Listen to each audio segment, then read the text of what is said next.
ሰላም ጤና ይስጥልኝ ወደ ተከታታዮቼ፣ ይህ ቀይ ቡቃያ ክፍል 22 ነው። ስለምትከታተሉኝ አመሰግናለሁ። ቪዲዮውን ከመጀመራችሁ በፊት ሰብስክራይብ በማድረጋችሁን እርግጠኛ መሆን አትርሱ። መልካም ቆይታ ይሁንላችሁ። ቢሊዮነሩ ከባለቤቱ ጋር የፍቺ ስምምነት ላይ ገና መድረሱ ነበር። ነገር ግን እሷ ከጓደኛው ከካዲ ጋር ለመጋባት ማቀዷን ሲያውቅ ፈጽሞ ያልጠበቀው ነገር ሆነበት። ወዲያውኑም ወደ ካዲ በመሄድ ሁለቱ በቅርቡ ሊጋቡ መሆናቸውን ጨርሶ እንደማያውቅ በፌዝ መልክ በመናገር እንኳን ደስ አለህ አለው። ካዲ ግን ዜናውን ከዲጄ በመስማቱ እጅግ በጣም ተናዶ ለነበረው ለኤልካን ነገሩን አስቀድሞ ሊነግረው አስቦ እንደነበረ፣ ነገር ግን ኤልካን ከቡኪ ጋር ቀለበት በማድረግ ላይ በነበረበት ወቅት ጣልቃ መግባት ስላልፈለገ እንደሆነ ለማስረዳት ሞከረ። ያም ሆኖ ግን ኤልካን እንዲህ አይነቱን ትልቅና ወሳኝ ውሳኔ አስቀድሞ ሳይወያዩበት ብቻውን በመወሰኑ ወቀሰው። በዚያን ጊዜ ዲጄ ኤልካን እናንተ ስለረዳኸኝ ብቻ የአንተ ንብረት የሆንኩ ይመስልሃል ወይ በማለት ጠየቀችው። ኤልካን መልሶ ለአንቺ ካደረግኩት ነገር ሁሉ በኋላ በአንቺ ዙሪያ የሚሆኑ ማናቸውም ነገሮች በሙሉ እኔን በጥልቀት ይነኩኛል አላት። በዚህ መሃል ካዲ ጣልቃ በመግባት ኤልካን ነገሩን በተሳሳተ መንገድ እንደተረዳና ለምን ይህን ያህል እንደተናደደ ሊረዳው እንዳልቻለ በመግለጽ ሊያስማማቸው ሞከረ። በተጨማሪም ኤልካን ራሱ በአንድ ወቅት ዲጄን የሚንከባከባትና የሚታመን ሰው እንዲኖር ይመኝ እንደነበረ አስታወሰው። ኤልካን ግን በአንድ ወቅት የተናገራቸውን ቃላቶች ማስተባበል ስላልቻለ በዝምታ ፊቱን አዞረ። ዲጄም ካዲን ደገፋ። እሷን የሚንከባከብ ሰው ሲፈልግ የነበረውን አስታወሰችው። ኤልካን በዚያች ምሽት ፌይማን ወደ ድግሱ መጥቶ እንደነበረና ፊክረት ከሚባል ተንኮለኛ ሰው ጋር ማበሩን ነገራቸው። አሁን ፌይማን በዲጄ ላይ የደቀነው አደጋ ከቀድሞ የበለጠ እየበረታ መጥቷል። በዚህ ጊዜ ዲጄ ደንግጣ በጭንቀት ዙሪያዋን መመልከት ጀመረች። በመቀጠልም ኤልካን ካዲ ዲጄን የመጠበቅ አቅም በእውነት እንዳለው በመጠራጠር ካዲ ላይ ካፌዘበት በኋላ በንዴት ጥሏቸው ሄደ። ኤልካን የጥበቃው ካፒቴኑን ጠርቶ ባደረገው ማጣራት ፊክረት ወደ ድግሱ የተጋበዘው በታላቅ ወንድሙ ታሺ መሆኑን ያውቃል። እውነታውን እንደተረዳ ከፍተኛ ቁጣ ውስጥ የገባው ኤልካን ካፒቴኑ የክትትል ካሜራ ምስሎችን ፈጥኖ እንዲያወጣ ጥብቅ ትዕዛዝ ያስተላልፋል። በተጨማሪም የጥበቃ ሰራተኞች በሙሉ የፊክረትንና የፌይማንን ገጽታ በደንብ እንዲያስታውሱና ከዚህ በኋላ ወደ መኖሪያ ግቢው እንዳይገቡ ሙሉ በሙሉ እንዲታገዱ ያዛል። በዚህ መሃል የኤልካን እናት ወደ ልጇ በመቅረብ ፊክረት እንዲህ ያናደደው ምን ተናግሮት እንደሆነ ትጠይቀዋለች።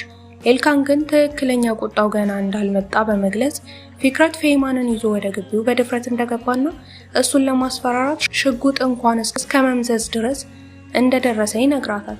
እናቱ በዚህ አስደንጋጭ ዜና ክፉኛ ስትደነግጥ፣ ኤልካን ግን ያስፈራራውን ፊክረትን ዋጋውን እንደሚያስከፍለው ይነግራታል። በመቀጠልም ፊክረት ከማን ጋር አብሮ ይሰራል የሚለውን እና የዲጄን ታላቅ ወንድም ወደ ኢስታንቡል ያመጣው ማን እንደሆነ ለማወቅ ጥረት እያደረገ ነበር። ነገር ግን ከዚህ ሁሉ በስተጀርባ የነበረችውና ዋና ተዋናይ በቀጥታ በፊቱ ቆማ የነበረችው የገዛ ወላጅ እናቱ መሆኗን በፍጹም አላወቀም ነበር። በሌላ በኩል ደግሞ ካዲ በነገሩ በጣም አዝኖና ተጸጽቶ ነበር። ምክንያቱም ኤልካን ይህን ያህል ከባድና አስከፊ ምላሽ ይሰጣል ብሎ ጨርሶ አልጠበቀም ነበር። ዜናውን ለኤልካን ራሱ ቀድሞ በገዛ አንደበቱ መናገር ነበረብኝ ብሎም አሰበ። በዚህ መሃል ዲጄ እሷም እንደማንኛውም ሰው የራሷን ህመም የመስማትና የማዘን መብት እንዳላት በመናገር ኤልካን ከልቧ አጥብቃ ተወደው እንደነበረ በከፍተኛ ሐዘን ገለጸች። እሱ ሁሉ ጊዜ ለስሜቷ ግዴለሽ ቢሆንና ዝቅ አድርጎ ቢመለከታትም ካዲ ግን ዲጄ ሊወቅሳት አልቻለም። ይልቁንም ነገሮችን ለሁሉም ሰው አሳዛኝ በሆነ ሁኔታ መለወጣቸው አሳዝኖታል። ልክ የኤልካን ሚስት እንደሰረቀ ያህል ተሰምቶት የነበረው ቢሆንም ዲጄ ግን እንደዚህ አይነት ነገሮችን እንዳይናገር በመንገር በፍጥነት አጽናናቸው። እሷ ከመጀመሪያውም ቢሆን እውነተኛ የኤልካን ሚስት እንዳልነበረችና ይህንንም እውነታ በዚያኑ ቀን በሁሉም ሰው ፊት በግልጽ እንዳብራራች ደጋግማ ገለጸችለት። በመጨረሻም ዲጄ በወሰደው ውሳኔ ተጸጽቶ እንደሆነ ካዲን ጠየቀችው። ካዲ ግን ምንም አይነት ጸጸት እንደሌለው ቢናገርም ከኤልካን ጋር በጉዳዩ ላይ በግልጽ መነጋገር እንዳለበት ተሰማው። ወደ ክፍላቸው ሲመለሱ ግን ዲጄ በከፍተኛ ጭንቀት ውስጥ ነበረች። ኤልካን አሁን ከሌላ ሴት ጋር የታጨበ መሆኑ እሷ በእሱ ክፍል ውስጥ መቆየቷ ተገቢ እንዳልሆነ በማሰብ እንቅልፍ ሊወስዳት አልቻለችም። ይህንን የተረዳው ኤልካን ግን ነገሩን እንዳታጋንነውና እንዳትቸኩል ለመናት። ክፍሉ ሁለት የተነጣጠሉ ክፍሎች ያሉት በመሆኑ በቀላሉ በሩን ዘግተው እርስ በእርስ ሳይገናኙ መቆየት እንደሚችሉ በማስረዳት ሊያረጋጋት ሞከረ።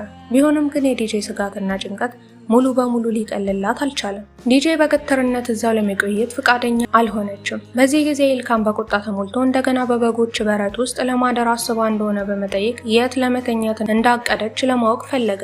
ዲጄ ግን በውሳኔዋ በመጽናት እዚያ እንደማታደር በድጋሚ ገለጸችለት። በመቀጠልም መንገዳቸውን መለየትና መለያየት እንዳለባቸው ለኤልካን ነገረችው። ይህን ብላ በንዴት ፊቷን አዙራ ልትወጣ ስትል ኤልካን አስቆማትና ወዴት ለመሄድ እንዳሰበች በቁጣ ጠየቃት። በመቀጠልም ከዚህ ክፍል አንዴ ከወጣች እናቱ በቀላሉ እንደማትለቃት በማረጋገጥ አስታወሳት። ዲጄ ግን በነገሩ ባለመስማማት ከናካቴው መኖሪያ ቤቱን ጥላ እንደምትሄድ በቁጭት መለሰችለት። እሷና ካዲ ቀድሞውኑ በቅርቡ እንደሚጋቡ በመጥቀስ እናቱ ህይወቷን ሊበጠብጡት እንደማይችሉ በልበ ሙሉነት ተናግራ ጥላው ልትሄድ ስትል ኤልካን ንግግሩን እንዳልጨረሰ በመግለጽ ወደ ኋላ ጎትቶ አስቆማት።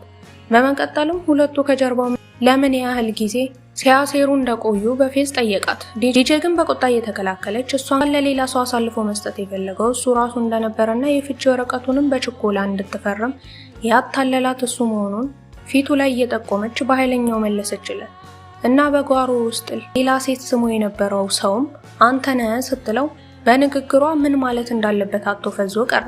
ኤልካን ከእንግዲህ በህይወቷ ጣልቃ መግባት እንደማይችል ዲጄ በቁርጠኝነት ተናገረች።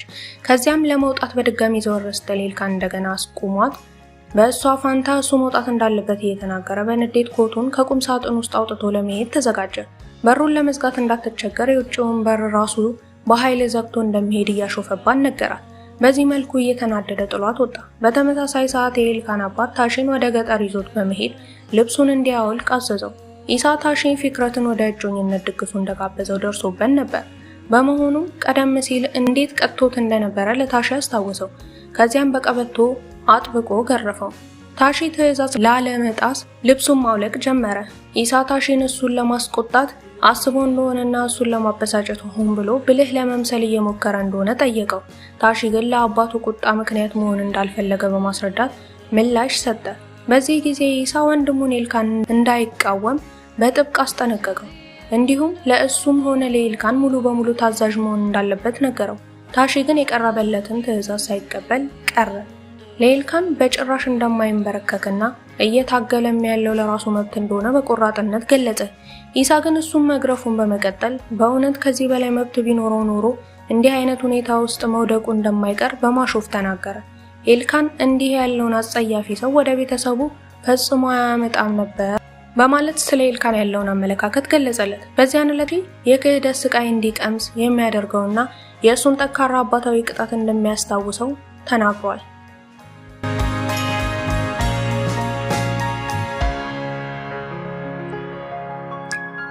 እስካሁን ድረስ ከቆያችሁ ስራዬን ወዳችሁታል ማለት ነው። ስለዚህ ሰብስክራይብ በማድረግ አበረታቱኝ። ስለምትከታተሉኝ አመሰግናለሁ።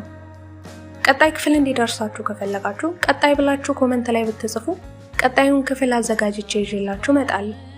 መልካም ምሽት ይሁንላችሁ።